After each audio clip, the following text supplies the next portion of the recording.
সুপ্রিয় দর্শক শ্রোতা, আসসালামু আলাইকুম। যে যেখানে আছেন ভালো থাকবেন, সেটাই আমার বরাবরের মতো প্রত্যাশা। সাম্প্রতিক সময়ে একটি আলোচনা বেশ ঝড় তুলেছে। সেনাপ্রধান ভারতে একটি সফরে যাওয়ার প্রাসঙ্গিকতা নিয়ে, সেটা নিয়ে আজ আপনাদের সঙ্গে কথা বলতে চাই। সেনাপ্রধান জেনারেল ওয়াকারুজ্জামান তিনি কি আইনসঙ্গতভাবে যে চাকরিতে বহাল আছেন সেখানে কি আইনানুগভাবে দায়িত্ব পালন করছেন, নাকি কোনো ব্যক্তিবিশেষ বা কোনো গোষ্ঠীর নিয়ন্ত্রণে তিনি চাকরি করছেন, এমনটাই আলোচনা এসেছে। প্রধানমন্ত্রী শেখ হাসিনা প্রতিরক্ষা মন্ত্রণালয়ের মন্ত্রী ছিলেন।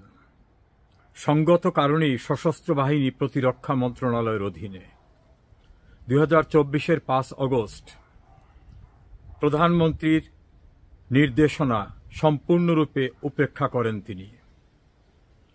আইন অনুযায়ী প্রধানমন্ত্রী যেহেতু ওই মন্ত্রণালয়ের মন্ত্রী, তার নির্দেশনা, তার আদেশ প্রতিপালন করা তার আইনগত এবং সাংবিধানিক দায়িত্ব থাকলেও তিনি সেটা করেননি। পরবর্তীতে জেনারেল ফজলে লাহি আকবর, সেনাবাহিনীর অবসরপ্রাপ্ত একজন মেজর জেনারেল, তার বক্তব্য থেকে পরিষ্কারভাবে জানা গেল প্রধানমন্ত্রী পদে শেখ হাসিনা বহাল থাকা অবস্থায় বিকল্প সরকার গঠনের উদ্যোগ নিয়েছিলেন জেনারেল ওয়াকারুজ্জামান।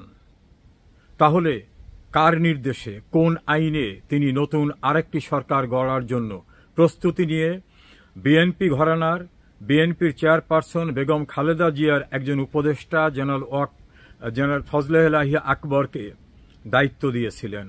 এ প্রশ্নটি এখন গুরুতর আলোচনার বিষয়। তখন শেখ হাসিনা প্রধানমন্ত্রী পদে বহাল ছিলেন।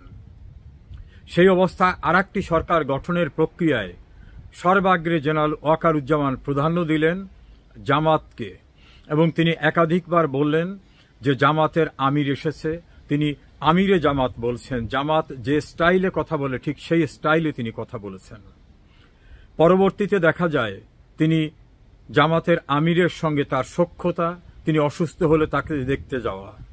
একইভাবে আরেকটি রাজনৈতিক দলের প্রধান বেগম খালেদা জিয়াকেও সপরিবারে তিনি দেখতে গিয়েছেন।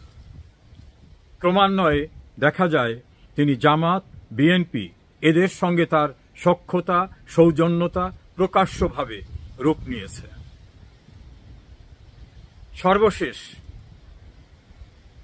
ভারতে একটি সফরে যাওয়ার কর্মসূচি নিয়ে আলোচনা হচ্ছে যে তার উপর মনস্তাত্ত্বিক চাপ আছে, তিনি ভারতে যেতে পারবেন না। এই চাপ কারা দিচ্ছে? শোনা যায় বিএনপি, জামাত এবং বৈষম্য বিরোধী ছাত্র আন্দোলনের যে দল এনসিপি, তাদের পক্ষ থেকে এই চাপ।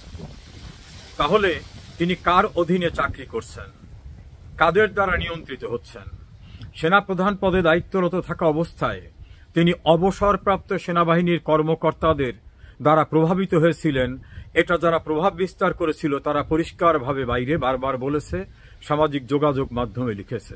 ফলে অবসরপ্রাপ্ত সেনাবাহিনীর কর্মকর্তাদের নিয়ন্ত্রণ তার উপরে, জামাতের নিয়ন্ত্রণ তার উপরে, বিএনপির নিয়ন্ত্রণ তার উপরে, এবং তাকে সহ গোটা সেনাবাহিনীকে জঘন্য ভাষায় যারা গালিগালাজ করছে, যারা ক্যান্টনমেন্ট উড়িয়ে দিতে চায়, ডিজিএফআই এর অফিস উড়িয়ে দিতে চায়, সেনাবাহিনীর মাথায় কোনো ঘিলু নাই, বুদ্ধি নেই, হাঁটুতে তাদের বুদ্ধি, এবং স্লোগান হয় ওয়াকারনা হাসনাত, হাসনাত আবদুল্লাহকে নিয়ে ওয়াকারের কাউন্টার স্লোগান হয়।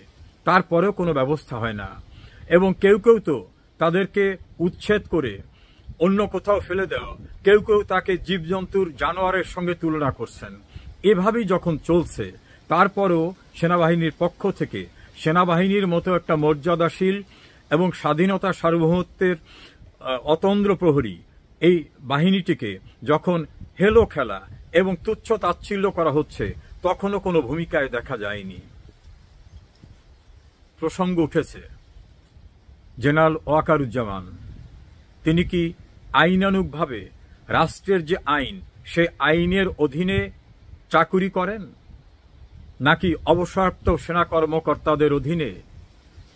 জামাতের অধীনে, বিএনপির অধীনে, বৈষম্যবিরোধী ছাত্র আন্দোলনের লোকদের অধীনে, অথবা এনটি আওয়ামী লীগ যে পলিটিক্যাল ফোর্স তাদের অধীনে চাকুরি করেন কিনা।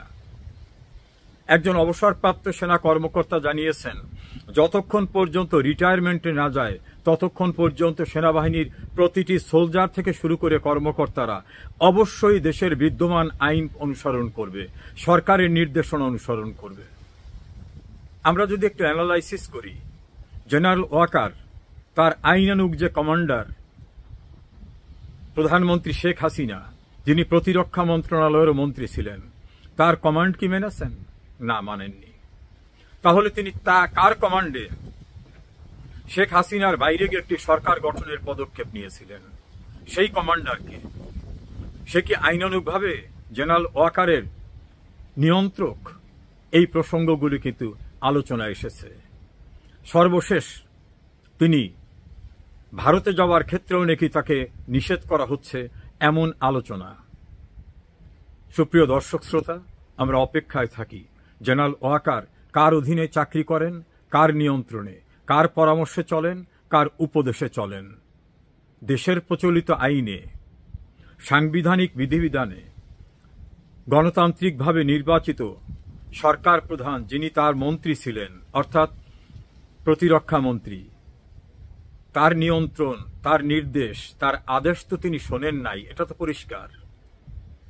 শেষ পর্যন্ত জেনারেল ওয়াকার কাকে প্রতিষ্ঠিত করতে চাচ্ছেন, এমন প্রশ্নটা সামনে এসেছে। কাদের নিয়ন্ত্রণে তিনি? এ পর্যন্ত যে কাহিনীগুলো আমি বর্ণনা করলাম, এর একটি তো অসত্য নয়। বাকি অংশটা দেখার জন্য অপেক্ষা করুন।